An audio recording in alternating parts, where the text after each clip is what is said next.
Good morning student. सो अभी continue कर रहा हूं मैं एटॉमिक स्ट्रक्चर, और एटॉमिक स्ट्रक्चर में हम लोग पढ़ रहे थे रदरफोर्ड अल्फा स्कैटरिंग एक्सपेरिमेंट। सो आज का टॉपिक उसी को कंटिन्यू करेंगे हम लोग, रदरफोर्ड अल्फा स्कैटरिंग एक्सपेरिमेंट। तो डिस्कवरी ऑफ न्यूक्लियस के डिस्कवरी के लिए पढ़ना होता है कि हम लोग फॉलो कर रहे हैं एटॉमिक स्ट्रक्चर जो 11th क्लास का बुक है और एनसीईआरटी का पेज नंबर 31, 32, 33, 34, ये चारों पेज हम लोगों को कवर करना है, जिसमें आधा हम लोग कंप्लीट कर चुके हैं।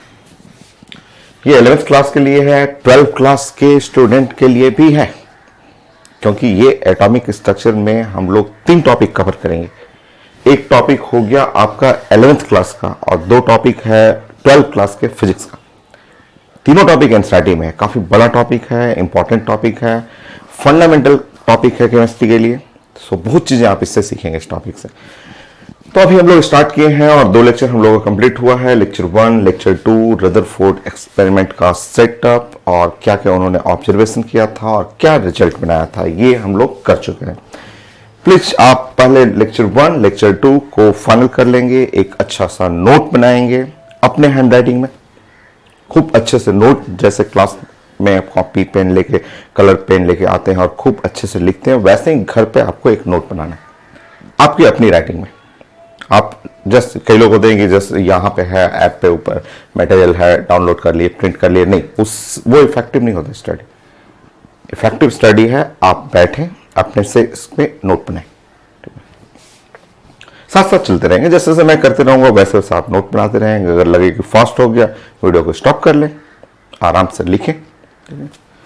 आज हम लोग कंटिन्यू करेंगे लेक्चर 3। लास्ट क्लास मैंने कुछ वर्क दिया था, होमवर्क दिया था कि आपको एनसीईआरटी का पेज नंबर 31, 32, 33, 34 रीडिंग करना था, पूरा रीडिंग करना था। मैं उसको डिस्कस करूंगा। 2 पेज तो हो गया है, 9 पॉइंट हो गया। 10 पॉइंट में Rutherford nucleus model of atom. Rutherford ने अपना सेटअप बनाया, एक्सपेरिमेंट किया, बहुत सारा ऑब्जर्वेशन और ऑब्जर्वेशन से रिजल्ट बनाया, और जो रिजल्ट उन्होंने बनाया उससे फाइनल कंक्लूजन, उन्होंने फाइनली क्या कंक्लूजन किया वो आज डिस्कस करते हैं। सो रदरफोर्ड का एक्सपेरिमेंट डिस्कवरी ऑफ न्यूक्लियस के लिए था, और 3 point, point 1, point 2, point 3 just step by step लिखते हैं।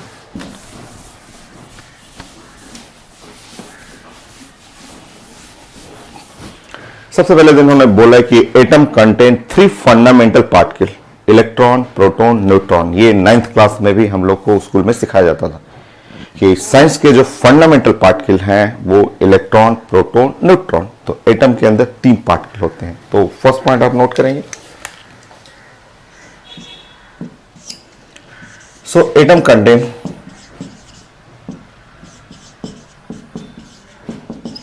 3 फंडामेंटल पार्टिकल।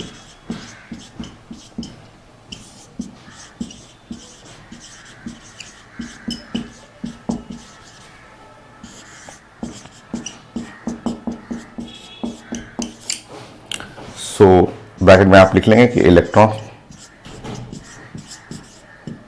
प्रोटॉन,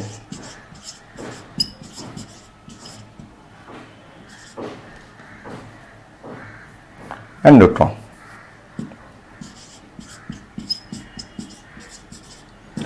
तो एकदम आसान सा, ये हम लोग 9th क्लास में भी सीखते थे कि एटम के अंदर इलेक्ट्रॉन है, प्रोटॉन है और न्यूट्रॉन है। नेक्स्ट पॉइंट, छोटे छोटे पॉइंट। नेक्स्ट वो बोले कि ऐसा करिए कि अब एटम के अंदर इलेक्ट्रॉन भी है, प्रोटॉन है, न्यूट्रॉन है, तो अब अगर एटम का मास लिखना होगा तो कैसे नोट करेंगे। तो छोटा छोटा ऐसा देखिए, आपने बोला कि एटम, जो एटम बना हुआ है वो बना हुआ है इलेक्ट्रॉन से,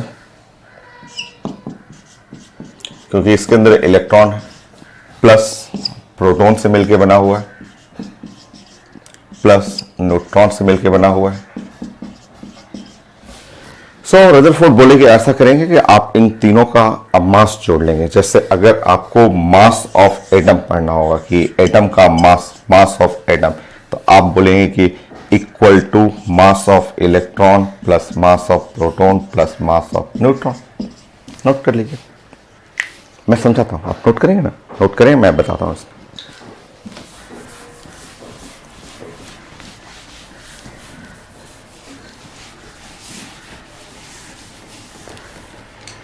अब उसके बाद रदरफोर्ड बोले कि देखिए आप जो मास ऑफ एटम ऐसे पढ़ रहे हैं, मास ऑफ एटम पढ़ रहे हैं, इसके अंदर आपने बोला मास of proton plus mass of neutron और प्लस मास ऑफ इलेक्ट्रॉन, और वो बोले कि इलेक्ट्रॉन का मास बहुत कम होता है, very low compare to proton and neutron.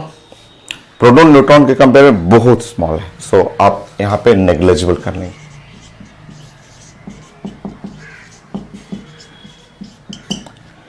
Negligible का मतलब वेरी वेरी लो, बहुत कम डाटा, बहुत कम। इलेक्ट्रॉन का मास बहुत कम होता है प्रोटॉन और न्यूट्रॉन कंपेयर में, हटा सकते हैं आप इसको। सो फाइनली वो बोले कि मास ऑफ एटम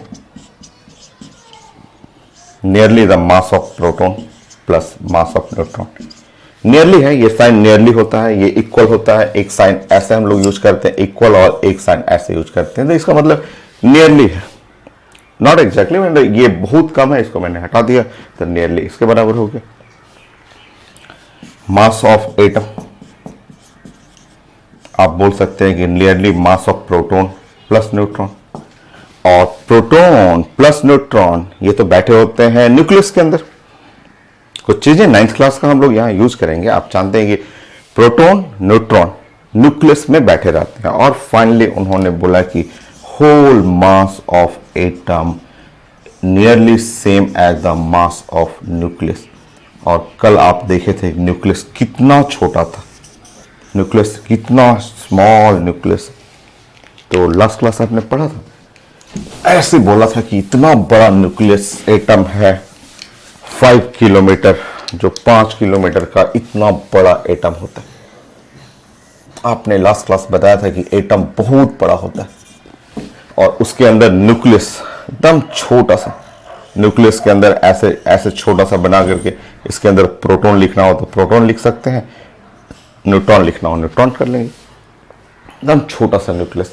सो ऐसे कर लें, प्रोटॉन ऐसे बना लेंगे और यहां न्यूट्रॉन कर लेंगे, ऐसे छोटा सा कर लेंगे, यह है न्यूक्लियस। सो आप जानते हैं ये एटम 1 लाख टाइम बड़ा होता है, 1 लाख। आप लास्ट क्लास आप पढ़े हुए हैं कि रेडियस ऑफ एटम का रेडियस होता है nearly 10⁵ time the radius of nucleus. 1 lakh गुना बड़ा होगा atom compare to the nucleus. तो रदरफोर्ड का एटॉमिक मॉडल, यहाँ एटॉमिक मॉडल क्या है? एटॉमिक मॉडल उन्होंने इस मॉडल को बना के बोला कि देखिए most of the mass of atom, जैसे एटम का मास में ये तीनों कंट्रीब्यूट करते हैं, बट ये नेग्लिजिबल है। तो मैक्सिमम मास जो होता है वो मैक्सिमम मास ये लोग, इन लोग का एडिशन है। तो रदरफोर्ड का मॉडल में सेकंड पॉइंट में ये नोट करना था कि most mass of atom was concentrated at the centre of atom, क्योंकि एटम इतना बड़ा है, इतना बड़ा एटम है, बट अभी आपने बोला कि मास ऑफ एटम नियरली सेम है मास ऑफ न्यूक्लियस, ये न्यूक्लियस के मास के बराबर रहा। तो उन्होंने बोला स्टेटमेंट कि मोस्ट मास ऑफ एटम, इतना बड़ा एटम है, खूब बड़ा एटम है, बट उस एटम का maximum mass concentrated at centre of atom, वो सेंटर पे कंसंट्रेट करेगा, उसी सेंटर को उन्होंने न्यूक्लियस बोला। यहीं से हुआ डिस्कवरी ऑफ न्यूक्लियस कि atom contain electron proton neutron, और प्रोटॉन न्यूट्रॉन सेंटर में रहते हैं, एकदम बीचों बीच रहेंगे, और वही पूरे एटम का जो मैक्सिमम मास को कंट्रीब्यूट यही लोग करेगा न्यूक्लियस। जो आप देख रहे हैं मास of atom mass of nucleus बराबर है। इलेक्ट्रॉन नेग्लिजिबल होता है ना, छोटा सा होता है। तो एनसीईआरटी में लिखा हुआ कि नाउ रदरफोर्ड के एटॉमिक मॉडल का ये स्टेटमेंट था कि most of the mass of atom was concentrated at the centre of atom which is called nucleus. So next point note करेंगे, फिर उसके बाद में इलेक्ट्रॉन के लिए डिस्कस करेंगे हम लोग।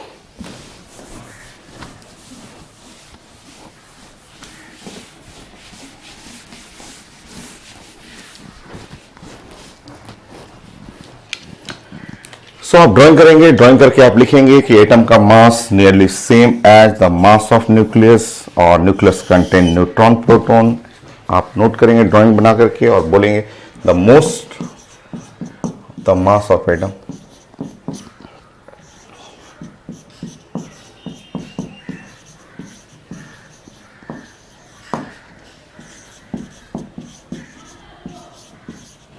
concentrated at center.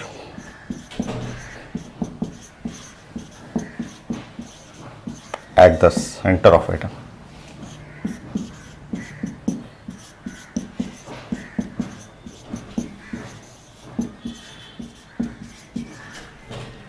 Which was called nucleus, जिसको न्यूक्लियस कहा गया था।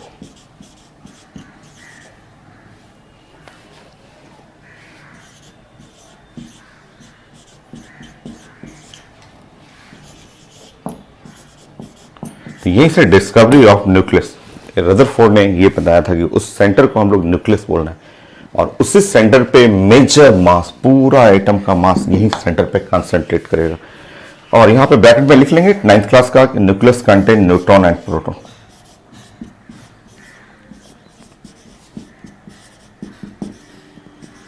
Neutron and proton.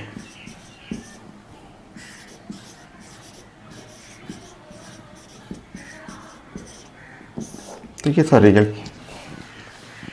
ये तो हो गया सेकेंड एटॉमिक मॉडल। कितना इजी सा कि atom contain electron proton neutron, जिसमें प्रोटॉन न्यूट्रॉन सेंटर पे रहेगा और यही होल एटम के मास को कंट्रीब्यूट करेगा, क्योंकि mass of atom nearly same as the mass of nucleus और ये न्यूक्लियस सेंटर पे है बहुत छोटा। जो लास्ट क्लास आप देखें कि 5 किलोमीटर का अगर स्टेडियम आप बना रहे हैं 5 किलोमीटर रेडियस का, तो उसके अंदर एक क्रिकेट बॉल, बीच में क्रिकेट का बॉल ऐसे रखेंगे, उस जैसा आपका न्यूक्लियस होता है। एनसीईआरटी में लिखा हुआ था, लास्ट क्लास डिस्कस किए थे हम लोग। तो फर्स्ट लॉ यही था इनका कि atom contain electron proton neutron. ठीक, अब न्यूट्रॉन प्रोटॉन जो है वो सेंटर पे रहेगा, उस सेंटर को न्यूक्लियस बोला गया और होल एटम के मास को कंट्रीब्यूट यही करता है, न्यूक्लियस करता है। Most of the mass, electron negligible है। तो ये सेकंड मॉडल था और अब हम लोग डिस्कस करेंगे इलेक्ट्रॉन के लिए कि इलेक्ट्रॉन कहाँ रहेगा। सो आप नोट करेंगे एंड देन मैं इलेक्ट्रॉन के लिए डिस्कस करूंगा।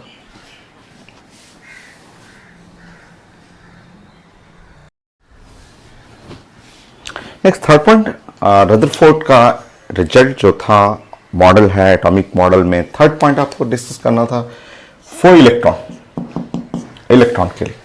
ठीक है, अब ये आप जानते हैं कि ये एटम हो गया, सेंटर में न्यूक्लियस हो गया, न्यूक्लियस का चार्ज आप जानते हैं कि प्लस जेडी, न्यूक्लियस पे पॉजिटिव चार्ज हो गया, ये है न्यूक्लियस ऐसा। अब हमें इलेक्ट्रॉन के लिए डिस्कस करना था। न्यूक्लियस कंटेन, न्यूक्लियस आप जानते हैं कि इसके अंदर जो है कंटेन प्रोटॉन एंड न्यूट्रॉन। तो न्यूक्लियस में प्रोटॉन न्यूट्रॉन है। अब इलेक्ट्रॉन का पोजीशन, रदरफोर्ड अपने मॉडल में इलेक्ट्रॉन के लिए बताए थे। ठीक है, इससे पहले थॉमसन मॉडल, जो हम लोग 9th क्लास में थॉमसन मॉडल था, तो थॉमसन मॉडल में ऐसे हम लोग पढ़ते थे। थॉमसन मॉडल जो था उस मॉडल में हम लोग को जस्ट वो इनकरेक्ट है, रॉन्ग मॉडल है, बट हम लोग को जो 9th 10th क्लास में पढ़ाया जाता था कि ऐसे बताया जाता है कि थॉमसन मॉडल जो है वो आपका तरबूज की तरह है। जैसे आप तरबूज, हम लोग घर में तरबूज ऐसे काटते हैं तो एकदम पूरा रेड कलर के अंदर जो होता है, रेड कलर जो फ्रूट है उसके अंदर जस्ट ऐसे जो सीड्स लगा रहता है, ऐसे ब्लैक सीड्स है, ये सीड्स, ये जो तरबूज के जो सीड्स, जो बीज रहता है तरबूज का, वो तरबूज का बीज जैसा इलेक्ट्रॉन होता है। ये पुराना मॉडल है, ये रॉन्ग है। ये जो रदरफोर्ड सबसे बेस्ट मॉडल है, वहीं पे हमें वर्क करना है, उन्हीं के लिए खूब सारा क्वेश्चन, उन्हीं के लिए रिजल्ट पढ़ना है। बट उससे पहले 10th क्लास में थे, तो 10th क्लास में हम लोग को ये सिखाया जाता था कि जो थॉमसन का मॉडल है, एटॉमिक मॉडल है, वो जस्ट तरबूज की तरह होता है। तरबूज काटेंगे ऐसे तो पूरा रेड फ्रूट रहेगा और अंदर में जो होता है black seeds, non uniform distribution होता है सीड्स का, कहीं यहाँ कहीं यहाँ, सब रैंडमली ऐसे सीड्स लगे रहते हैं। तो वो उसी को इलेक्ट्रॉन बोला गया था वो मॉडल, बट वो तो फेल मॉडल था, वो सही नहीं था। अब इन्होंने इलेक्ट्रॉन का पोजिशन, ठीक है, अब ये जानते हैं कि न्यूक्लियस है और इलेक्ट्रॉन जो है वो बाहर, न्यूक्लियस के बाहर रहेगा। तो ऐसे सोचा इन्होंने, इस तरह सोचा कि ये है न्यूक्लियस, ये प्लस जेडी न्यूक्लियस है। ठीक है, ऐसे न्यूक्लियस हो गया। वो सोचे कि इलेक्ट्रॉन जो है वो आउटसाइड द न्यूक्लियस के बाहर रहेगा। इलेक्ट्रॉन आप जानते हैं, ये इलेक्ट्रॉन आप करेंगे, इसके ऊपर चार्ज हो गया -1। सो बोले कि इलेक्ट्रॉन जो है वो न्यूक्लियस से बाहर रहेगा। ठीक है, इलेक्ट्रॉन जो है न्यूक्लियस के बाहर, एटम के अंदर ये जो बाउंड्री है उसके अंदर, और न्यूक्लियस से बाहर इलेक्ट्रॉन कहीं यहां रहेगा। ऐसे सोचे कि इलेक्ट्रॉन ऐसे, बोले इलेक्ट्रॉन ऐसे रहेगा। बट जैसे ही अगर आप इलेक्ट्रॉन को वहां ऐसे छोड़ दीजिएगा, स्टैटिक छोड़िएगा, तो स्टैटिक मान लीजिए इलेक्ट्रॉन यहाँ पे आप बोल रहे हैं कि ये इलेक्ट्रॉन इस जगह रहेगा, और अगर सोच रहे हैं आपके रेस्ट में रहेगा, तो रेस्ट में रखिएगा तो ये प्लस चार्ज और minus charge, plus and minus charge strong electrostatic force, ये प्लस चार्ज है, ये माइनस चार्ज है, अगर आप इसको छोड़ देंगे तो यहाँ पे स्ट्रॉन्ग इलेक्ट्रोस्टैटिक फोर्स, ये इलेक्ट्रोस्टैटिक फोर्स ऐसे खींच लेगा उसको, इस तरह तो इलेक्ट्रॉन ऐसे जस्ट न्यूक्लियस के जंप कर जाएगा।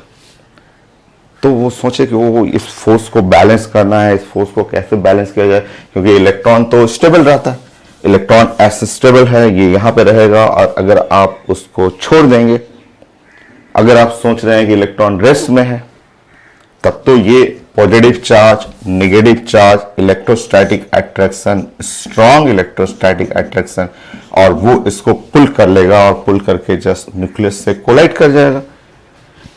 इस तरह तो एटम अनस्टेबल होगा। तो तुरंत ऐसे उन्होंने थोड़ा सा करेक्शन किया, बोला कि अच्छा ये इलेक्ट्रॉन जो है रेस्ट में नहीं रहेगा। अगर इलेक्ट्रॉन रेस्ट में रहा, अगर इलेक्ट्रॉन रेस्ट रहा, पहले सोचे कि अगर मैं इलेक्ट्रॉन बोल देता हूं वैसे ही थॉमसन मॉडल की तरह कि इलेक्ट्रॉन जो है न्यूक्लियस के बाहर, एटम के अंदर वो रहेगा, रेस्ट में घूमते रहेगा, ऐसे रेस्ट में रहेगा, सोचे, बट तुरंत लगा कि अगर ऐसा रेस्ट में रहेगा तब तो ये न्यूक्लियस पॉजिटिव है, ये नेगेटिव है, स्ट्रॉन्ग इलेक्ट्रोस्टैटिक अट्रैक्शन, और वो तो इलेक्ट्रॉन गिर जाएगा। तब उन्होंने थोड़ा करेक्शन किया, बोला कि वो इलेक्ट्रॉन रेस्ट में नहीं रहेगा, इलेक्ट्रॉन जो है वो न्यूक्लियस के अबाउट ऐसे रिवॉल्व करते रहेगा, वो न्यूक्लियस के अबाउट ऐसे घूमते रहेगा, और जब ये घूमेगा तो इसका सर्कुलर मोशन के चलते एक जो सेंट्रीपिटल या सेंट्रीफ्यूगल फोर्स होता है, जो m और v स्क्वायर बाई r होता है, वो इसको बैलेंस कर देगा। ये कॉन्सेप्ट उनको आया प्लैनेटरी मोशन से, क्योंकि जो प्लैनेटरी सोलर सिस्टम जो पढ़ते हैं आप 9th क्लास में, ग्रेविटेशन में पढ़ते हैं, 11th में भी ग्रेविटेशन है, ग्रेविटेशन काफी डिटेल में पढ़ना हम लोग को। तो जो प्लैनेटरी सिस्टम, जो सोलर सिस्टम इस मॉडल से बहुत पहले का मॉडल। सोलर सिस्टम में हम लोग पढ़ेंगे ग्रेविटेशन में कि जो सोलर सिस्टम में सन माना जाता है सोलर सिस्टम का, ये पेरेंट है, और जो भी प्लैनेट है, अर्थ है, वो सन के अराउंड ऐसे रिवॉल्व करते रहता है, ऐसे ऑर्बिट में रिवॉल्व करेगा, और यहाँ जो ग्रेविटेशनल फोर्स है वो F ग्रेविटेशनल, और इधर जो होगा mv स्क्वायर बाई r से बैलेंस हो जाएगा। इस तरह वो प्लैनेट गिरेगा नहीं, ये ग्रेविटेशन और सर्कुलर मोशन के mv स्क्वायर r से बैलेंस हो जाएगा। तो कॉन्सेप्ट इन्होंने उठाया था वही प्लैनेटरी सिस्टम का, सोलर सिस्टम का। एनसीईआरटी में लिखा हुआ सब पूरा एक लाइन मेंशन किया हुआ है कि पहले सोचे कि इलेक्ट्रॉन रेस्ट में रहेगा, फिर सोचे कि इलेक्ट्रॉन रेस्ट में रहेगा तब तो ये स्ट्रॉन्ग इलेक्ट्रोस्टैटिक फोर्स से वो अंदर गिर जाएगा। फिर उनको तब समझ में आया कि क्यों ना इस इलेक्ट्रॉन का मोशन को हम लोग प्लैनेटरी सिस्टम से रिलेट कर लें, क्योंकि प्लैनेटरी सिस्टम में भी अगर ये प्लैनेट रेस्ट में रहेगा, सोचिए कि अगर ये प्लैनेट रेस्ट में रहा तो सन के ग्रेविटी के चलते अंदर गिर जाएगा। तो रेस्ट में न होकर के ये क्या करता है कि सर्कुलर मोशन करेगा, और सर्कुलर मोशन में इस साइड एक फोर्स है mv स्क्वायर बाई r, ये इसको बैलेंस कर देगा। ये तो पुराना मॉडल है, ये न्यूटन का लॉ ऑफ ग्रेविटेशन बहुत पहले का था। तो उन्होंने यहीं से कॉन्सेप्ट उठाया और ये कॉन्सेप्ट यहां पे फिट कर दिया, बोला कि electron revolve around the nucleus in a circular path या close path, so that the electrostatic force of attraction on electron balance with centrifugal force on electron। ये इस साइड का फोर्स और उस साइड का फोर्स बैलेंस कर जाएगा। तो ये नेक्स्ट मॉडल बना इनका कि इलेक्ट्रॉन के लिए, इलेक्ट्रॉन बाहर रहेगा, कंफर्म है, न्यूक्लियस के बाहर, एटम के अंदर इलेक्ट्रॉन यहां रहेगा बट रेस्ट में। अगर आप रेस्ट करिएगा, यहां रेस्ट करिएगा तब तो ये गिर जाएगा, प्लस माइनस स्ट्रॉन्ग अट्रैक्शन, वो तो गिर जाएगा। तो रेस्ट नहीं करना है इलेक्ट्रॉन को, यहां रेस्ट नहीं, इलेक्ट्रॉन को इस न्यूक्लियस के अबाउट ऐसे रिवॉल्व करेंगे, इसको घुमाइए, इसको रिवॉल्व करने दीजिए। जब इलेक्ट्रॉन ऐसे रिवॉल्व करेगा तो इलेक्ट्रोस्टैटिक फोर्स और mv स्क्वायर बाई r ये बैलेंस करेगा। तो ये था थर्ड पॉइंट, और इसको हम लोग लिखेंगे। आपको समझना है कि इलेक्ट्रॉन कहाँ है, तो एटम के अंदर, न्यूक्लियस के बाहर, और वो रेस्ट में नहीं, इलेक्ट्रॉन रिवॉल्व करेगा around the nucleus with very high speed. ये स्पीड जो होता है वो वेरी हाई स्पीड। कैलकुलेट करना मैं सिखाऊंगा, आप जस्ट अभी स्टेप लिखते रहिएगा। एनसीईआरटी में लिखा हुआ है वेरी हाई स्पीड। कितना स्पीड है वो सब पढ़ना है आपको, मैं सिखाऊंगा आपको, ठीक है। So next point, electron revolve around the nucleus with very high speed in a close path. इस पाथ को बाद में जाके बोला गया कि ऑर्बिट, इसको ऑर्बिट बोला गया, ठीक है। और इस तरह रिवॉल्व करेगा कि electrostatic force of attraction on electron sorry balance with centrifugal force. So आप ड्राइंग करेंगे, समझेंगे, ये फिगर भी बनाना है।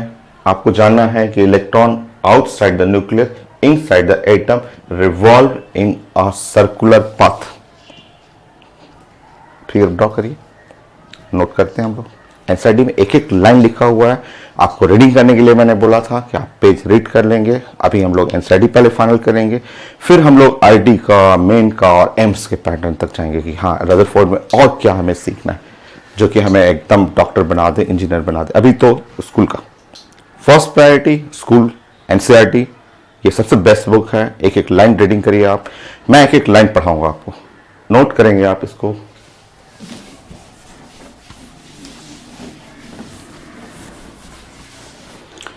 ड्रॉ करिए फिगर। फिगर ड्रॉ करके अपने से लिखें कि electron revolve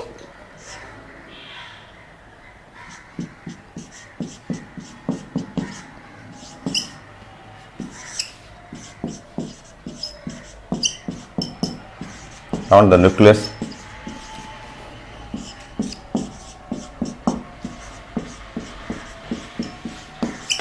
with very high speed.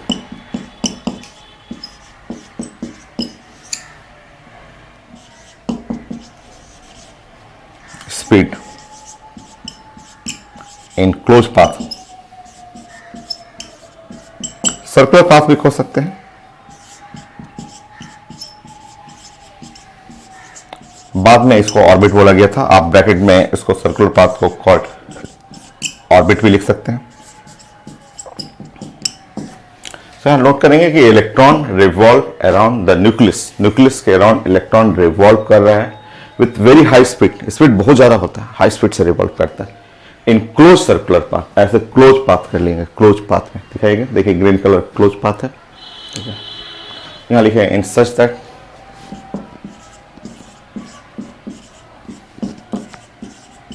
the electrostatic force of attraction on electron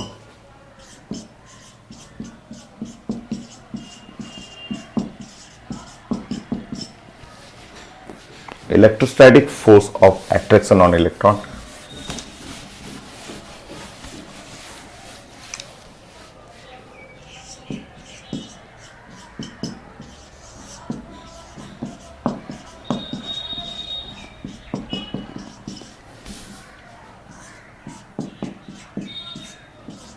on electron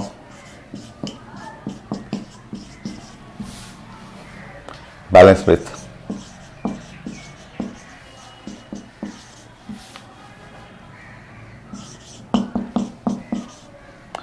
the centrifugal force.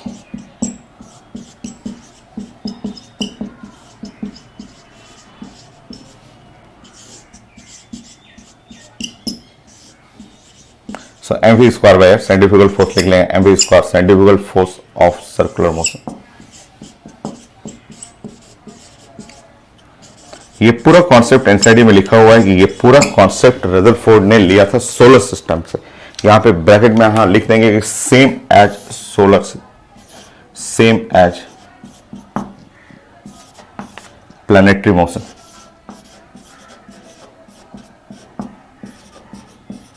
So planetary motion जो हम लोग पढ़ते हैं ग्रेविटेशन में, वही कॉन्सेप्ट लिया गया था, सेम कॉन्सेप्ट लिया गया था। तो ये जो कॉन्सेप्ट उन्होंने लिया था प्लैनेटरी सिस्टम, सोलर सिस्टम से उन्होंने ये कॉन्सेप्ट लिया था। तो ये ड्राइंग करना है, ड्राइंग इंपॉर्टेंट है। जो भी चीज़ आपको प्रेजेंट करना हो स्कूल के एग्जाम में तो आप ड्राइंग बनाएंगे, ड्राइंग बना के आपको फिर स्टेटमेंट लिखना है।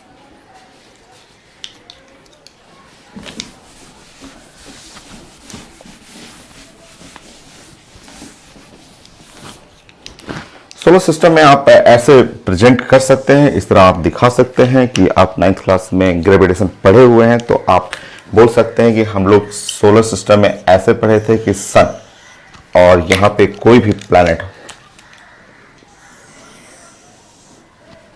एनी प्लैनेट, सन और कोई प्लैनेट के लिए हम लोग प्लानिंग कर रहे हैं ऐसे, और ये प्लैनेट रिवॉल्व कर रहा है in a circular path with speed v, और इनके सेंटर टू सेंटर डिस्टेंस मान लीजिए r है, और यहाँ पे मास मान लीजिए सन का मास अगर मैं m1 ले रहा हूँ, यहाँ m1 ऐसे ले रहा हूँ, और यहाँ मैं मास ले रहा हूँ प्लैनेट का मास m2 है। तो आप पढ़ते थे 9th क्लास में पढ़ते थे कि ये दोनों के बीच में न्यूटन लॉ ऑफ ग्रेविटेशन, ये जो फोर्स लगेगा वो फोर्स है g m1 m2 और divide by r square, gravitational force of attraction, और ये फोर्स बैलेंस करेगा इस साइड में m का मतलब मास m2 और v स्क्वायर बाय r,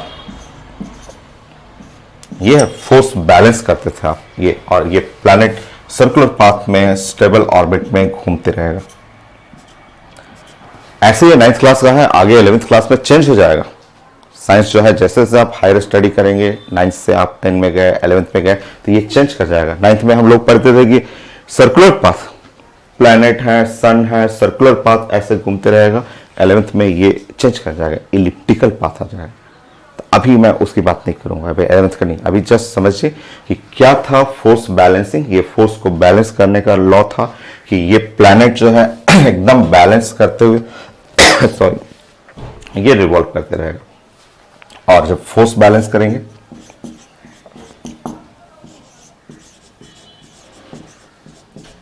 तो ये gravitational force g m1 m2 by r square, इधर सॉल्व करेंगे m2 v square by r, देखिए फोर्स बैलेंस हो गया।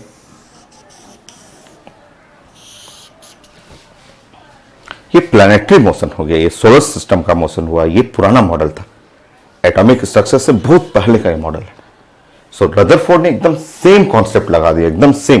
बोले कि ये न्यूक्लियस हो गया, सन की जगह न्यूक्लियस, प्लैनेट की जगह इलेक्ट्रॉन कर दी। बोले कि यहाँ पे इलेक्ट्रोस्टैटिक अट्रैक्शन है और इधर आपका centrifugal force mv square by r, force balance कर दीजिएगा। जैसे प्लैनेट है एकदम आराम से स्टेबल ऑर्बिट में ऐसे घूमते रहता है। सन, अर्थ भी तो सन के अराउंड ऐसे चक्कर लगा रहे, 1 साल लगता है पूरा चक्कर लगाने में, बट स्टेबल है अर्थ अपने ऑर्बिट में स्टेबल है। 1 साल में 365 डे में 1 चक्कर ऐसे लगा दिया। तो उसी कॉन्सेप्ट को इन्होंने यहां पे फिट कर दिया, क्योंकि लिखा हुआ एनसीईआरटी में कि सोलर सिस्टम, प्लैनेटरी मोशन, वही कॉन्सेप्ट उठा के वहां फिट कर दिया। तो उसका बेस जो है वो प्लैनेटरी सिस्टम है। आप पहले ये 9th क्लास समझ लें, फोर्स बैलेंस है, स्टेबल है, प्लैनेट रिवॉल्व करते रहेगा, और अब यही कॉन्सेप्ट वहां लगा देंगे। चलिए, ये है आपका ग्रेविटेशन, ये है सोलर सिस्टम।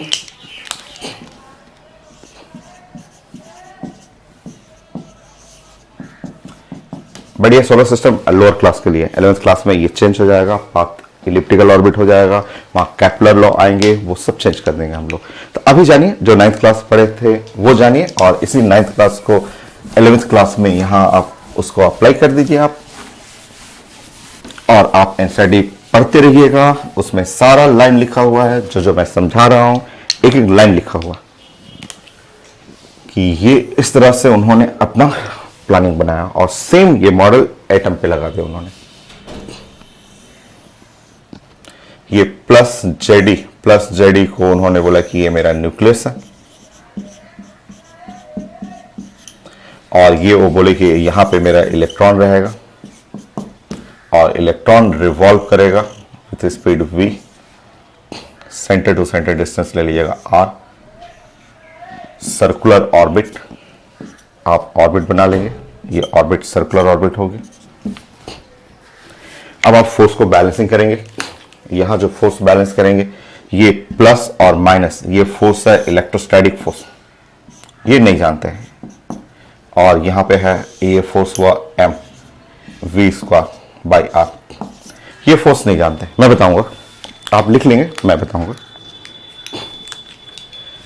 तो ये था एटम, वो एटम के अंदर इलेक्ट्रॉन, ये एटम के अंदर इलेक्ट्रॉन का जो है रिवॉल्व करना, सेम कॉन्सेप्ट, यही चीजें वहां पे लगा दिए थे। ये ग्रेविटेशनल फोर्स है, वहां इलेक्ट्रोस्टैटिक फोर्स है, सेम चीजें यहां लिखेंगे फ्रॉम फोर्स बैलेंस।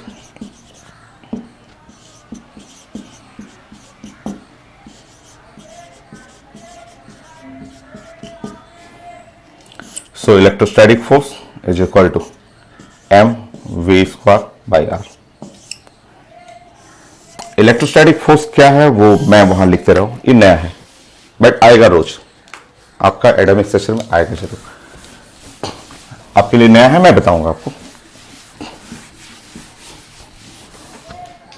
है एनसीईआरटी में भी है। सो इलेक्ट्रोस्टैटिक फोर्स मैं उसके बारे में बता रहा हूं। देखिए ये होता है 1/4πε0, ठीक है। अब ये सारे नए हैं, आप 10th क्लास जस्ट पास किए हैं, ये कोई टर्म नहीं जानते कि 1/4πε0, बट आप जान जाइएगा, वेट करिए अभी, ठीक है। फोर्स, इलेक्ट्रोस्टैटिक फोर्स होता है जेडी, एक चार्ज, देखिए एक चार्ज जेडी, दूसरा चार्ज मैग्नीट्यूड ऑफ चार्ज ई, और डिवाइड बाई दोनों के बीच में डिस्टेंस है तो आर स्क्वायर, और इधर हो जाएगा m और v स्क्वायर बाई आर। यह है फोर्स बैलेंस का इक्वेशन। टर्म क्या है मैं डिस्कस करूंगा। फिर से मैं साइड में आपको बता दूं, जो इलेक्ट्रोस्टैटिक फोर्स होता है वो साइंस में ऐसे लिखा जाता है 1/4πε0, charge q1 next charge q2 और दोनों के बीच में डिस्टेंस का स्क्वायर। ये एनसीईआरटी में थोड़ा और छोटा कर दिया है, बोला गया है कि इलेक्ट्रोस्टैटिक फोर्स ये होता है के का मतलब कांस्टेंट, यही कांस्टेंट है 1/4πε0, q1 q2 और डिवाइड बाई आर स्क्वायर, ऐसे लिखा हुआ। तो इलेक्ट्रोस्टैटिक फोर्स रोज का काम है, आपको जानना है चार्ज, न्यूक्लियस पे चार्ज Ze, इलेक्ट्रॉन पे चार्ज E, तो q1 q2 आर स्क्वायर, देखिए दोनों के डिस्टेंस में आर स्क्वायर, और mv स्क्वायर बाई आर। ये है फोर्स बैलेंसिंग, आपको जानना है, एनसीईआरटी में ऐसे लिखा हुआ है बट इसका मीनिंग आपको जानना है 1/4πε0। मैं वैल्यू बता दूंगा, एप्सिलॉन क्या है वो भी लिखवा दूंगा, आप नोट करेंगे, और अगर आप एक आर दोनों साइड से कैंसिल करेंगे और छोटा हो सकता है mv स्क्वायर, एक आर कैंसिल करेंगे तो ये हुआ Ze स्क्वायर 4πε0 आर होगी।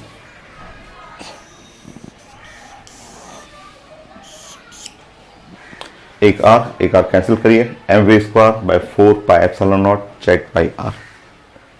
अच्छा, एक हाफ से मल्टीप्लाई करना चाहेंगे आप, दोनों साइड हाफ से कर लीजिए, जरूरत पड़ेगा आगे जरूरत पड़ेगा आपको। सो हाफ mv स्क्वायर, सो जैसे हाफ से मल्टीप्लाई करेंगे हाफ इधर से मल्टीप्लाई कर लीजिए, Ze square divide by 8πε0 r, half से उधर मल्टीप्लाई कर लेंगे। अच्छा, ये क्यों कर रहा हूं मैं, क्योंकि अगर आप लेफ्ट साइड देखेंगे so kinetic energy of electron का ये काइनेटिक एनर्जी हो गया, इलेक्ट्रॉन का मास है m, ये इलेक्ट्रॉन का मास m है, इलेक्ट्रॉन का स्पीड v है, तो काइनेटिक एनर्जी होता है half mv square. So kinetic energy, इसको आप बोल सकते हैं काइनेटिक एनर्जी ऑफ इलेक्ट्रॉन। ये आगे जरूरत पड़ेगा, जो कि ऐसे ही बनाया जाता है कि force balancing, r cancel, now left side mv square, half से लेफ्ट हाफ से राइट कर लीजिए। सो मल्टीप्लाई करना है काइनेटिक एनर्जी ऑफ इलेक्ट्रॉन।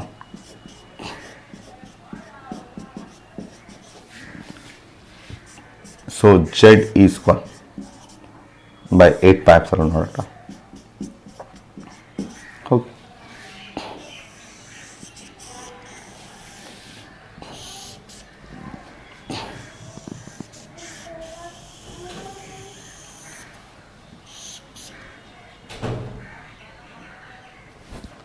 ये था, अब मैं टर्म बता देता हूँ इसमें क्या है आपका 1/4πε0 का वैल्यू क्या होता है, यूनिट क्या है, क्योंकि क्वेश्चन बनाना पड़ेगा आपको, उसमें जरूरत पड़ेगा आपको, तो आप नोट करेंगे, मैं बताता हूँ आपको।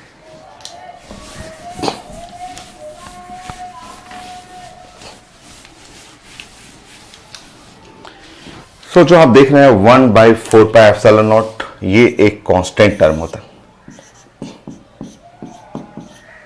ये एक कांस्टेंट है। एनसीईआरटी में जैसे इसको के लिखा हुआ, के फॉर कांस्टेंट, इसका वैल्यू होता है 9 इंटू 10 पे पावर 9 न्यूटन मीटर स्क्वायर पर कूलम स्क्वायर। सो ये आप वैल्यू रख लेंगे यूनिट और डायमेंशन के साथ।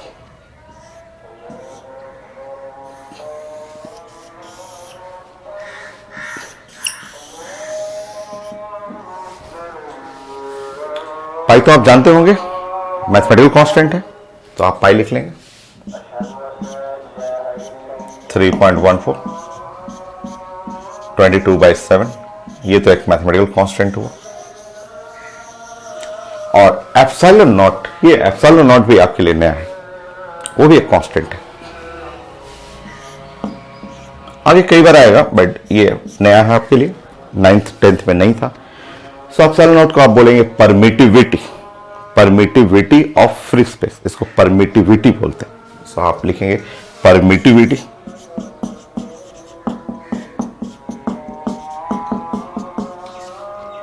Of free space.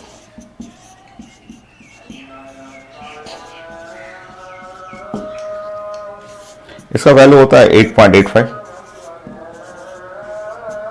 10 पे power -12 coulomb square by newton metre square.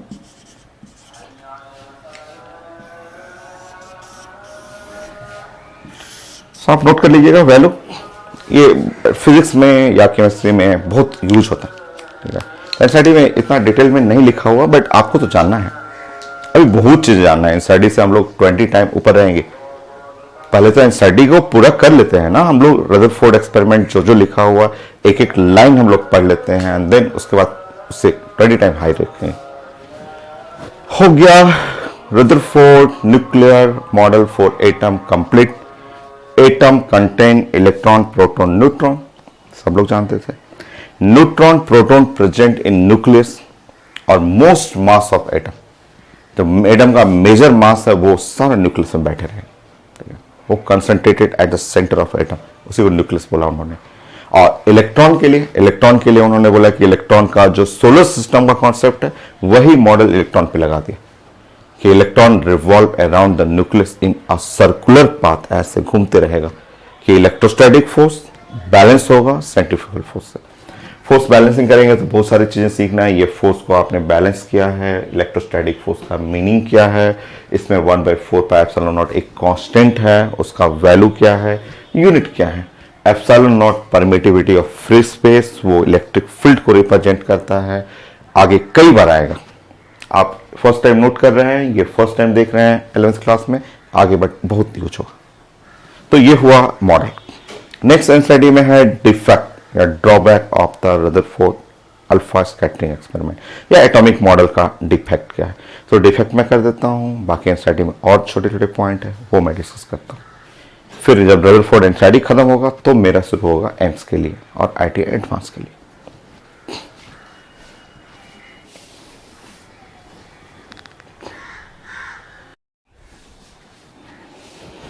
इसमें ड्रॉबैक, एनसीईआरटी में लिखा हुआ ड्रॉबैक या defect of the Rutherford alpha scattering experiment. इसमें मेजर डिफेक्ट, जो एक डिफेक्ट मेजर डिफेक्ट है, मैं पहले आपको समझा देता हूं, स्टेप बाय स्टेप समझाता हूं, ठीक है। सो देखिए डिफेक्ट क्या था, डिफेक्ट स्टेप बाय लिखिए, नहीं समझिए पहले। प्लस जेडी ये न्यूक्लियस है और रदरफोर्ड ने बोला कि ये इलेक्ट्रॉन जो है वो रिवॉल्व करेगा। आप समझेंगे, फिर मैं नोट करवा दूंगा आपको समझना है अभी, ठीक है। ऐसे इलेक्ट्रॉन रिवॉल्व करेगा, न्यूक्लियस कह रहा हूं, ठीक है। सर्कुलर पाथ उन्होंने बोला कि ऐसे रिवॉल्व करेगा। ये है आपका स्पीड v और ये है रेडियस r, और ये मूव कर रहा है सर्कुलर पाथ, ठीक। स्टेप बाय स्टेप आप सीखते रहेंगे तब। ये मैं हटा दूं, ये हेडिंग आप नोट कर लेंगे, और उसको नोट नहीं करना, उसको छोड़ दीजिए, मैं समझा दूंगा, उसके बाद फिगर बना के समझाता हूं, उसके बाद नोट कर लेंगे हम लोग।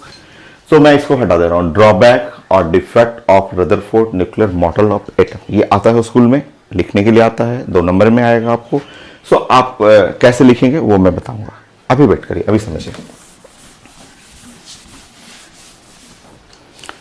रदरफोर्ड का लास्ट मॉडल जो आपने लास्ट अभी इलेक्ट्रॉन के बारे में पढ़ा कि electron are revolve around the nucleus in circular path. ठीक, जब आप 11th क्लास में आएंगे और फिजिक्स में पढ़ेंगे कि ये जो न्यूक्लियस के अराउंड या कोई भी पाथ जो अगर ये सर्कुलर पाथ है, ये इलेक्ट्रॉन रिवॉल्व कर रहा है, स्पीड v है आपका, यहाँ इलेक्ट्रॉन का जो रेडियस है r है, तो सर्कुलर पाथ जब चलेंगे, मूव करेंगे, तो एक एक्सेलरेशन आ जाएगा।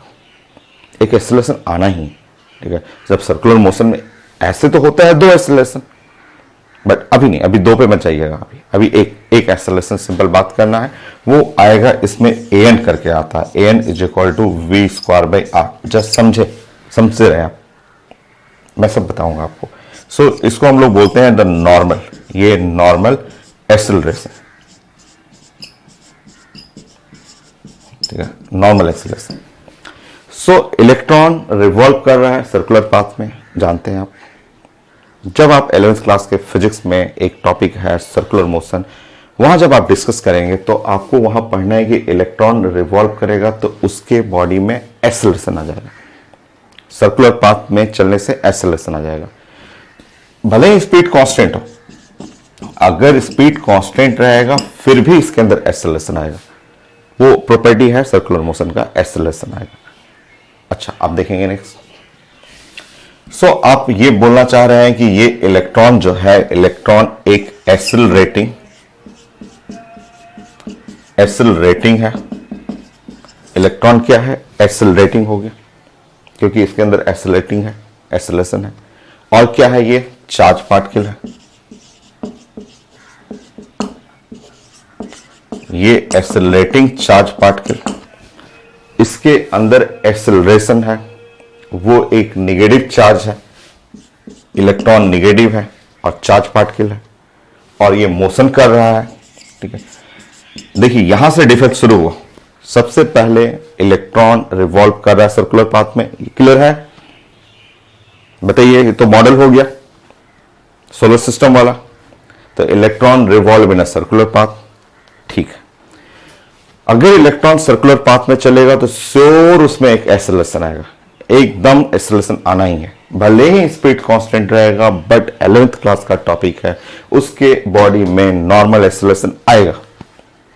तो अब आप क्या लिखेंगे? Accelerating charge particle in motion, accelerating charge particle motion में है। बस यहीं पर डिफेक्ट शुरू हुआ, ठीक है।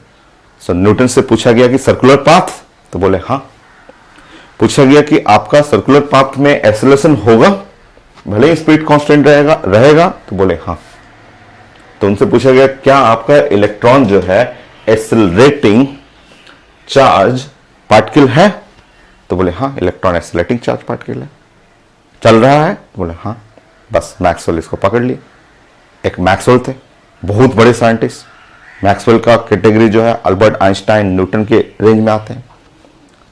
वो जो ग्रुप आता है, ग्रुप ए, सबसे बेस्ट साइंटिस्ट, जो सबसे साइंस को जो उन्होंने चेंज कर दिया, नए नए कॉन्सेप्ट आइडिया। मैं पढ़ना आपको मैक्सवेल के बारे में मैं डिस्कस करूंगा, बड़ा थ्योरी है उसका, आपको सिर्फ आपके सिलेबस में 10% पढ़ना है, 90% आप एमएससी में जब जाएंगे वहां पढ़ेंगे, बट 10% ही बहुत सारा चीजें उसमें। तो मैक्सवेल एक बहुत बड़े साइंटिस्ट है। वो रदरफोर्ड से पूछे कि क्या आपका इलेक्ट्रॉन एक्सेलरेटिंग है, मोशन में है, तो बोले हाँ है। बस यहां से गड़बड़ शुरू। अब वो मैक्सवेल बोले तब तो आपका इलेक्ट्रॉन जो है अगर ये एक्सेलरेटिंग है तो श्योर अपना एनर्जी, वो बार बार एनर्जी इमिट करेगा, बार बार एनर्जी इमिट करते रहेगा। और जब एनर्जी इमिट करेगा तो इसके पाथ का रेडियस छोटा होते जाएगा। फिर यहां आया, फिर एनर्जी इमिट किया, एनर्जी इमिट किया, और इसके पाथ जो होगा रेडियस छोटा होते जाएगा, छोटा होते जाएगा, बार बार एनर्जी इमिट करते करते वो टकरा जाएगा। तो ये एक बड़ा सा डिफेक्ट, ये बड़ा सा डिफेक्ट, ऐसे डिफेक्ट कि मैक्सवेल ने इस डिफेक्ट को पकड़ा। उन्होंने पूछा रदरफोर्ड से कि क्या आपका इलेक्ट्रॉन एक्सेलरेटिंग है? यस, एक्सेलरेटिंग है। क्या चार्ज है? हाँ, चार्ज है। मोशन में है, मोशन कर रहा है, मूव कर रहा है? तो बोले हाँ कर रहा है। बस वो बोले कि अगर एक्सेलरेटिंग चार्ज पार्टिकल मोशन में रहेगा तो श्योर उसके बॉडी से कंटिन्यूसली लगातार इसमें से एनर्जी इमिट करते रहेगा, और जब एनर्जी अगर ये लॉस करेगा तो इसका सर्कुलर पाथ का रेडियस धीरे धीरे घटते घटते घटते स्पाइरल होते होते जाके न्यूक्लियस से टकरा गया। और वो बोले भी एनसीईआरटी में लिखा हुआ कि ज्यादा टाइम नहीं लगेगा, 10⁻⁻8 सेकेंड, इतना ही टाइम में जाकर टकरा जाएगा। और जब टकरा जाएगा तो न्यूक्लियस तो अनस्टेबल हो जाएगा, एटम ही पूरा अनस्टेबल हो गया, आपके इलेक्ट्रॉन का कॉन्सेप्ट ही गड़बड़ हो गया। तो रदरफोर्ड बोले कि अच्छा ठीक है, तो वो सोलर सिस्टम कैसे स्टेबल है? वो पूछे कि ठीक है, ये मेरा मॉडल गड़बड़ हो गया तो सोलर सिस्टम, सन, अर्थ, ये तो बोल देंगे हजारों लाखों साल से ये सिस्टम चला आ रहा है, ये कैसे स्टेबल है? वो तुरंत रदरफोर्ड उनसे पूछेगी ये जो आप बात करते हैं कि ये सन है और ये अर्थ ही है, अर्थ पे हम लोग जहां बैठे हैं पढ़ रहे हैं हम लोग, ये सोलर सिस्टम में ये अर्थ रिवॉल्व कर रहा है, हम लोग जानते हैं कि 365 डेज में ये पूरा ऐसे चक्कर लगा लेता है और ये लाखों साल से स्टेबल है, ये क्यों नहीं स्पाइरल बना रहा है, ये क्यों नहीं ऐसे कर रहा है? तो ये भी तो बोल रहे हैं कि ये मोशन है, एक्सेलरेटिंग है, ये एक्सेलरेटिंग है, एक्सेलरेटिंग हुआ, मोशन है और मोशन कर रहा है, तो ये क्यों नहीं ऐसे जाकर गिर जा रहा है? तब मैक्सवेल बोले कि एक्सेलरेटिंग है, सही है, मोशन है, सही है, बट ये चार्ज नहीं है। तब मैक्सवेल बोले कि ये चार्ज नहीं है भाई, ये न्यूट्रल है। अर्थ क्या है? ये अर्थ एक न्यूट्रल है, न्यूट्रल है, अर्थ में कहां चार्ज है? ये बोले कि ये जो Maxwell theory of electromagnetic radiation लगता है एक्सेलरेटिंग सिस्टम पे और चार्ज सिस्टम पे। तब मैक्सवेल बोले कि देखिए इसकी बात मत करिए, क्योंकि ये अर्थ और सन न्यूट्रल बॉडी है, और न्यूट्रल बॉडी एक्सेलरेटिंग बॉडी चलेगा तो कोई रेडिएशन नहीं, कुछ नहीं इमिट करेगा, अपने पाथ में चुपचाप घूमते रहेगा। बट आपका बॉडी, आपका जो इलेक्ट्रॉन है एक्सेलरेटिंग, और साथ में इंपॉर्टेंट चीज ये है एक्सेलरेटिंग के साथ साथ क्या है? Charge particle. और साइंस बोलता है कि जब एक्सेलरेटिंग चार्ज मूव करेगा तो लगातार कंटिन्यूअसली इमिट करेगा इलेक्ट्रोमैग्नेटिक रेडिएशन, और जो इलेक्ट्रोमैग्नेटिक रेडिएशन इमिट करेगा इसका पाथ रेडियस घटना शुरू हो जाएगा और फाइनली हिट कर देगा न्यूक्लियस को। ये मॉडल सो रदरफोर्ड का मेजर डिफेक्ट ये मैक्सवेल ने ये खोजा। ठीक है, तो मैंने आपको समझा दिया। अब ड्राइंग करें हम लोग, स्कूल में भी एग्जाम में प्रेजेंटेशन होगा तो आप ड्राइंग कर करके एकदम आराम से ड्राइंग कर करके फिर लिखेंगे। आप प्रेजेंटेशन बहुत इंपॉर्टेंट है, आप सीधे लिख लेंगे कि मैक्सवेल ऐसे डिफेक्ट, वो डिफेक्ट, ऐसे स्टेटमेंट नहीं, प्रेजेंटेशन फिगर से प्रेजेंट करने की कोशिश करिए। ये प्रेजेंटेशन का आइडिया आपको लास्ट आईएएस का ऑफिसर भी बनना होगा, वहां भी काम करेगा। ये कोई भी चीज़ों को आप जस्ट अपना जो टीचर के सामने आप प्रेजेंट करते हैं, आप अपने आंसर को दिखाते हैं, फिगर इंपॉर्टेंट होता है। आप ड्राइंग देकर प्रेजेंट करेंगे, स्टेटमेंट लिखेंगे, उसका अलग इफेक्ट होता है भाई, उसका मतलब होता है आपको बहुत चीजें आता है, आप साइंस के एकदम एक एक लाइन को जानते हैं। तो अब आप प्रेजेंटेशन करेंगे, देन उसके बाद लाइन हम लोग थोड़ा सा लिखेंगे, बट प्रेजेंटेशन इंपॉर्टेंट है।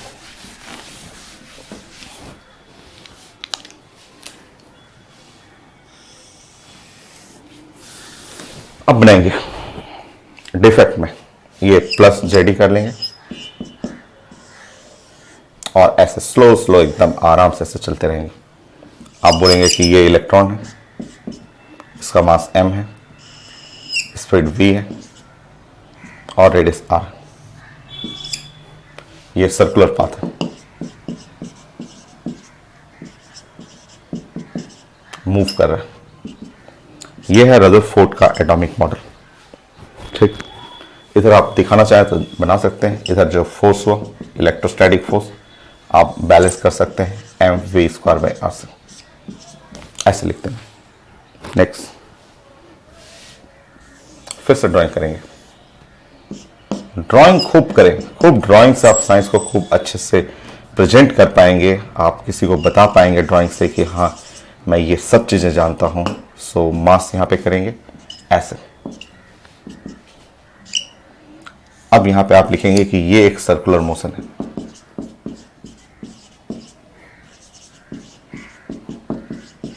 भले ही आपका स्पीड कांस्टेंट ही क्यों ना हो, अगर आपका स्पीड कांस्टेंट भी रहे, कांस्टेंट स्पीड से भी चले। कई लोग बोलते हैं स्पीड कांस्टेंट है तब तो एक्सेलरेशन जीरो, नहीं। सर्कुलर मोशन में एक्सेलरेशन जीरो नहीं होता है, इसमें दो एक्सेलरेशन होता है, टेंजेंशियल और नॉर्मल। वो आप आगे पढ़ेंगे फिजिक्स में, बड़ा आसान है, हम लोग डिस्कस करेंगे फिजिक्स टॉपिक में। अभी आप बात करेंगे कि N is a normal acceleration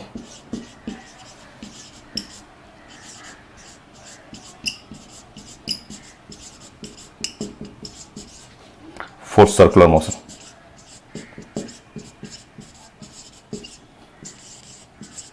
so आप नॉर्मल एक्सेलरेशन प्रेजेंट करेंगे और एन का वैल्यू होता है v square by R. So circular motion में यहां पे एक्सेलरेशन है v square by R. Next,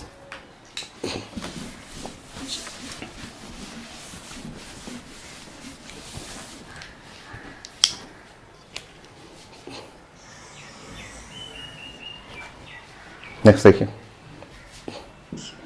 अब आप यहां पे ऐसे लिखेंगे, फिर से एकदम स्टेप बाय स्टेप, स्लो एकदम इजी वे में ऐसे लिखना है। इलेक्ट्रॉन मास m है, ऐसे मूव कर रहा है। और अब आप यहां पे लिखेंगे कि ये इलेक्ट्रॉन एक्सेलरेटिंग है, ये इलेक्ट्रॉन एक्सेलरेटिंग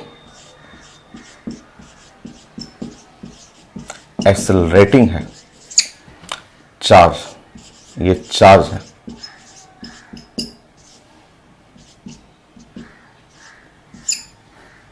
पार्टिकल, सो एक्सेलरेटिंग चार्ज पार्टिकल, ये accelerating charge particle in motion, ये मोशन में। सो एक्सेलरेटिंग चार्ज पार्टिकल, ये चार्ज है और एक्सेलरेटिंग है, इसमें एक्सेलरेशन है और मोशन कर रहा है। ये रदरफोर्ड से पूछा गया कि क्या आपका चार्ज इलेक्ट्रॉन एक्सेलरेटिंग है, तो बोले हाँ एक्सेलरेटिंग है। चार्ज भी है, तो बोले हाँ चार्ज भी है। मोशन भी कर रहा है, यस चल रहा है सर्कुलर पाथ में। बस यही पॉइंट को मैक्सवेल पकड़ लिया। मैक्सवेल का एक थ्योरी है, Maxwell theory of electromagnetic radiation, बहुत इंपॉर्टेंट थ्योरी है। इसके बाद है एनसीईआरटी में, बट रदरफोर्ड फाइनल होने के बाद, अभी नहीं, इसके बाद।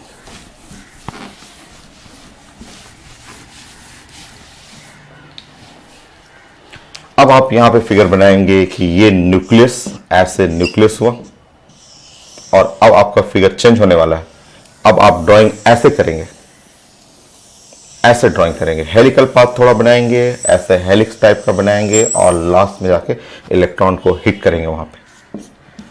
सो ये है इलेक्ट्रॉन और मूव करते हुए ऐसे बना लीजिएगा।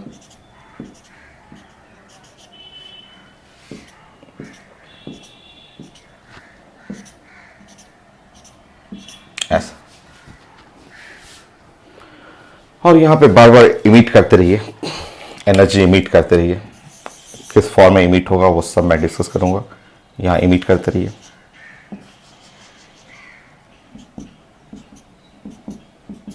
यहां एनर्जी इमिट, एनर्जी का मतलब होता है एच म्यू, आप लिख लेंगे, मैं समझा दूंगा ये क्या है आपको। ये भी रोज का काम है, एच सी बाई लैम्डा। ऐसा, ये ड्रॉबैक था, यही मेजर ड्रॉबैक हुआ। ठीक है, आप अब नोट करेंगे, ये ड्रॉबैक खोजा था मैक्सवेल ने, ये मैक्सवेल ने खोजा था। तो आप लिखेंगे according to Maxwell theory of electromagnetic radiation. ये एक थ्योरी है इलेक्ट्रोमैग्नेटिक रेडिएशन का। तो अब आप ऐसे सब ड्राइंग करने के बाद, ये फिगर प्रेजेंट के बाद करने के बाद, अब आपको लिखना है एनसीईआरटी का line according to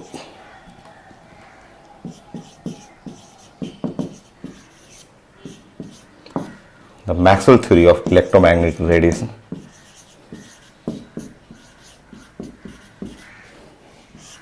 Theory of electromagnetic radiation.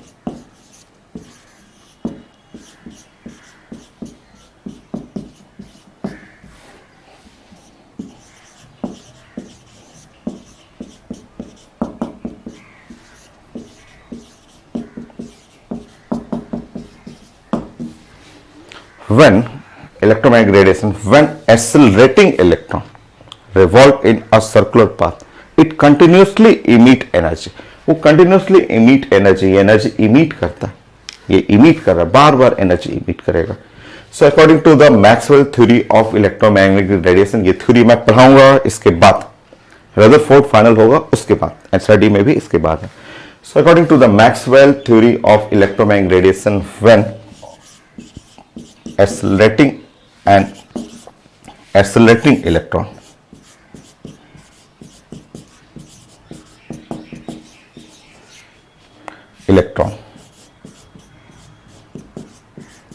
electron पे चार्ज है, ऐसे चार्ज जरूर दिखा दें, revolve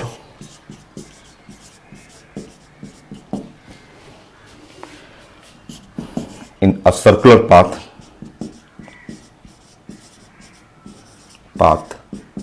then it continuously emit, लगातार हर पाथ से emit करते रहेगा energy.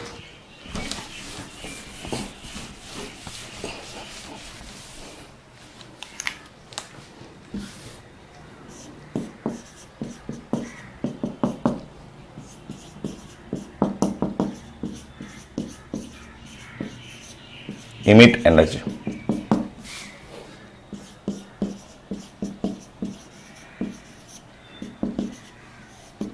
In form of electromagnetic radiation.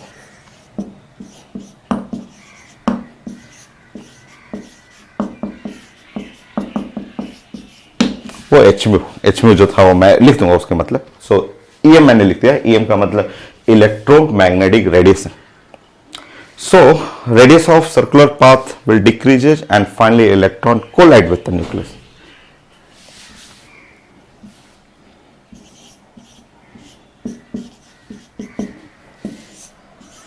Radius अपने से लिख लीजिए अपना, radius of circular path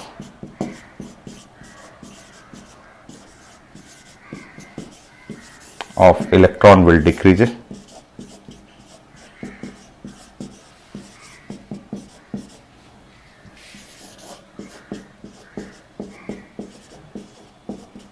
and it finally collide with nucleus.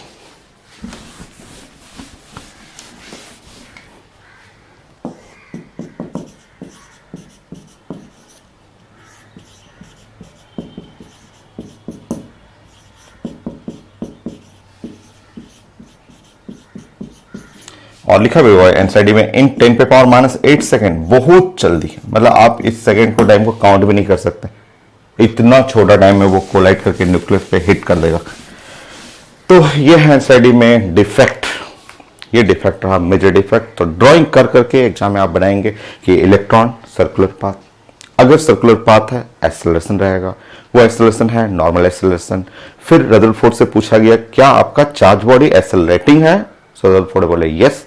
Maxwell बस उसको पकड़ लिए, मैक्सवेल बोले कि एक्सेलरेटिंग चार्ज बॉडी, अगर एक्सेलरेटिंग चार्ज बॉडी है तो वो तो इमिट करेगा इलेक्ट्रोमैग्नेटिक रेडिएशन, और जब एनर्जी इमिट करेगा तब तो रेडियस घटते घटते घटते घटते कोलाइड कर जाएगा न्यूक्लियस से.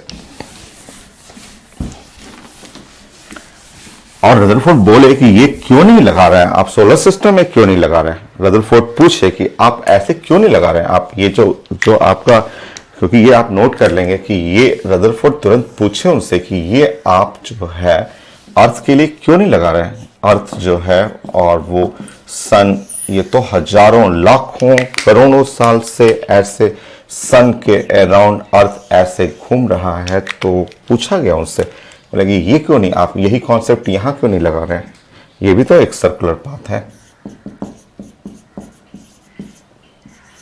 ये सर्कुलर पाथ है, ये भी तो मूव कर रहा है विथ स्पीड v, ये भी तो रेडियस r है, यहां भी तो एक्सेलरेटिंग है, ये भी तो एक्सेलरेटिंग है, एक्सेलरेटिंग बॉडी है, ठीक है, और ये भी तो है मोशन में है. तो एक्सेलरेटिंग बॉडी इन मोशन, और पूछे कि यहां भी तो नॉर्मल एक्सेलरेशन है, तो ये क्यों नहीं आप लगा दे रहे हैं कि v²/r, ये क्यों नहीं ऐसे घूमते घूमते इलिप्टिकल पाथ में नाउ करते करते अर्थ सन से क्यों नहीं टकरा जा रहा है, ये तो लाखों करोड़ों साल से स्टेबल है. तब मैक्सवेल बोले कि ये चार्ज बॉडी नहीं है, अर्थ जो है चार्ज बॉडी नहीं है, Maxwell theory applicable for charge body, अगर इस पे चार्ज रहता तब ये भी काम कर देता। तो मैक्सवेल बोले कि देखिए ये न्यूट्रल है, ठीक है, ये न्यूट्रल है, ठीक है, न्यूट्रल बॉडी है, ठीक है, so not emit radiation. Charge रहता ना तो इमिट करना शुरू कर देता, बट अर्थ न्यूट्रल है, अर्थ में चार्ज कहाँ है, ठीक है। सो तब उन्होंने बोला कि ये जो है न्यूट्रल बॉडी है, so not emit radiation, electromagnetic radiation. तो उनसे बोला गया आप इससे कंपेयर मत करें। आपने भले ही मॉडल, ये मॉडल ले लिया है सन और प्लैनेट सिस्टम का, आपने मॉडल यूज किया है, बट इस जैसा नहीं है। वो चार्ज बॉडी है और चार्ज बॉडी दिखाता है इलेक्ट्रोमैग्नेटिक रेडिएशन, ठीक है। तो आप ये भी नोट कर लेंगे कि ये है एनसीईआरटी में स्टेटमेंट है, उसको आप फिगर से बनाएं, फिगर से दिखा दिखा के आप करें, बात करें। और अगर ऐसा रहेगा, उन्होंने बोला कि देखिए ये तो आपका सन और अर्थ के बारे में हुआ, बट अगर आप इलेक्ट्रॉन के लिए पढ़ेंगे तो इलेक्ट्रॉन एक्चुअली चार्ज बॉडी है, निगेटिव है ना, तो चार्ज बॉडी में ही ये कॉन्सेप्ट एप्लीकेबल होता है। ये चार्ज बॉडी लगातार एनर्जी इमिट करते हुए टकरा जाएगा ऐसा।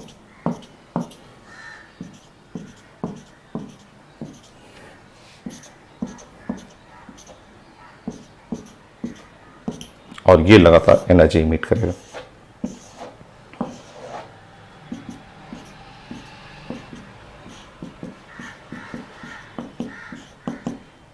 ये एनर्जी मैं लिख दे रहा हूं, वो एच म्यू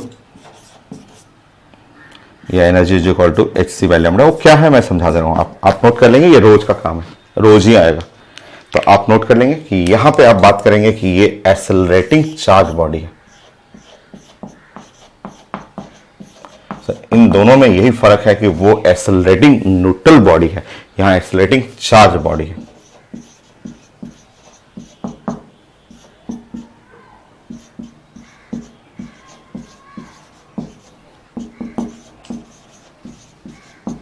ये आपको डिस्कस करना है, ऐसे बनाना है। सो ये है डिफेक्ट, इनका मेजर डिफेक्ट है। और ये ई क्या है वो मैं साइड में लिख रहा हूं, E the energy of electromagnetic radiation. आप नोट कर लेंगे। तो कॉन्सेप्ट लिया था भले ही उस प्लैनेटरी सिस्टम का फोर्स बैलेंसिंग के लिए, बट ये डिफेक्ट निकल आया। सो आप लिखेंगे यहां पे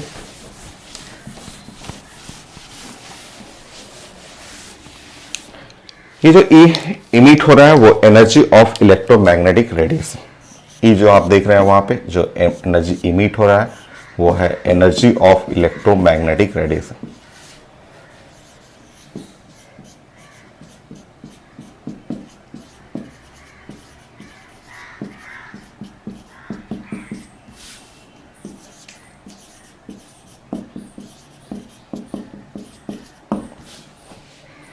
वो एनर्जी होता है एच म्यू, या आप लिख सकते हैं एच सी बाय लैम्डा। मैं टर्म बता देता हूं, एच प्लैंक्स कांस्टेंट है जो आपके कॉपी में कम से कम तो 500 बार लिखेंगे आप, 500 टाइम अपने कॉपी में। एच फिजिक्स में, केमिस्ट्री में बहुत ज्यादा यूज होता है। प्लैंक्स कांस्टेंट एक साइंटिस्ट है, उन्हीं के नाम, साइंटिस्ट थे तो उन्हीं के नाम पे ये प्लैंक्स बना, Planck's constant.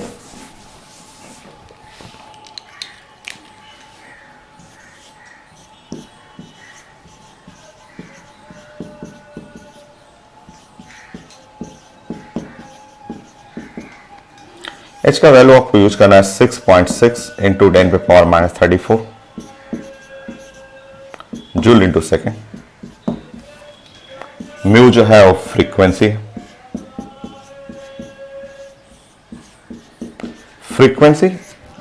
Lambda the wavelength,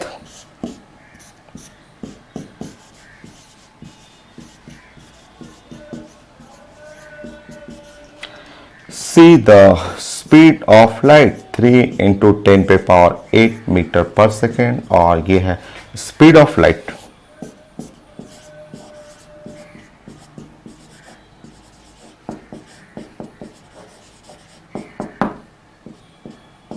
speed of light होगी। ये है डिफेक्ट, मैंने आपको कंप्लीट कर दिया। ड्रॉबैक जो था, मेजर ड्रॉबैक यही है। और भी एनसीईआरटी में लिखा हुआ है कि वो इलेक्ट्रॉन के ओरिएंटेशन को नहीं बताया, कहाँ रखना है इलेक्ट्रॉन को, इलेक्ट्रॉन का एनर्जी क्या है वो नहीं बताया। वो सब कैलकुलेट करेंगे हम लोग। तो रदरफोर्ड का एटॉमिक मॉडल फाइनल, जो अल्फा स्कैटरिंग एक्सपेरिमेंट थे, उन्होंने अपना एटम का एक मॉडल बनाया और उस मॉडल को लास्ट में डिफेक्ट जो आया वो डिफेक्ट हम लोग को डिस्कस करना था, ये फाइनल। और इसके आगे हम लोग पढ़ेंगे, डिस्कस करेंगे ये सारे डिफेक्ट को रिमूव किए निल्स बोर। बोर का एटॉमिक मॉडल साइंस का सबसे बेस्ट मॉडल माना जाता है, बट अभी नहीं, अभी बोर्स मॉडल जाने में बहुत टाइम लगेगा। अभी आपको बीच रास्ते में इलेक्ट्रोमैग्नेटिक रेडिएशन, क्योंकि निल्स बोर जो थे इन्हीं के असिस्टेंट थे, रदरफोर्ड के ही असिस्टेंट हुआ करते थे, साथ साथ एक्सपेरिमेंट इन्हीं के साथ में हेल्पर थे। वो सारा एक्सपेरिमेंट करते हुए देखते थे कैसे एक्सपेरिमेंट हुआ, क्या ऑब्जर्वेशन निकला, कैसे एटॉमिक मॉडल बना, और जब प्रेजेंटेशन हुआ तो मैक्सवेल ने डिफेक्ट खोज दिया। तो निल्स बोर जो थे इन्हीं के साथ, रदरफोर्ड के साथ असिस्ट किया करते थे। निल्स बोर जब देखे कि मैक्सवेल ने एक डिफेक्ट खोज दिया और वो charge body, accelerating body, electromagnetic radiation, तो सबसे पहले निल्स बोर स्टडी की इलेक्ट्रोमैग्नेटिक रेडिएशन है क्या, मैक्सवेल का थ्योरी क्या है, उसको उन्होंने स्टडी किया, पूरा स्टडी कर करके और एक अपना खुद का एक नया मॉडल प्रेजेंट किया। और उस मॉडल में इलेक्ट्रॉन को स्टेबलाइज किया उन्होंने, वो इलेक्ट्रॉन का एनर्जी बनाया, वो इलेक्ट्रॉन की पोजीशन को बताया कहाँ रहेगा। तो जो जो डिफेक्ट है इनका रदरफोर्ड का, वो निल्स बोर्स उसको कंप्लीट किए, उसको और अच्छा मॉडल बना के प्रेजेंट किए। अभी हम लोग डिस्कस करेंगे, वहां तक जाने में भी बहुत टाइम है, अभी रेडिएशन पढ़ेंगे, उसके बाद आगे डिस्कस करेंगे हम लोग। तो डिफेक्ट फाइनल, एनसीईआरटी कंप्लीट आपका, ठीक है। बीच में एटॉमिक नंबर, आइसोटोप, आइसोबार लिखा हुआ, वो भी मैं डिस्कस कर दूंगा। सो नोट डाउन करते रहना आप।